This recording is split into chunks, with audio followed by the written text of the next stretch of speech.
Quad Cities bracing for high winds today and the damage that those winds may cause. Utility crews and tree services will now be on standby and ready to respond. A spokesperson for MidAmerican Energy says they are ready as they can be. And that strong wind could also be a threat to anything that's relatively light in your yard, like your holiday decorations.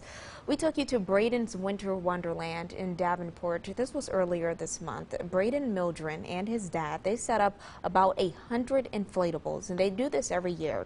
They say most of their inflatables can't handle wind above 25 miles an hour. We'll probably do center blocks. Get some center blocks, especially on the bigger guys.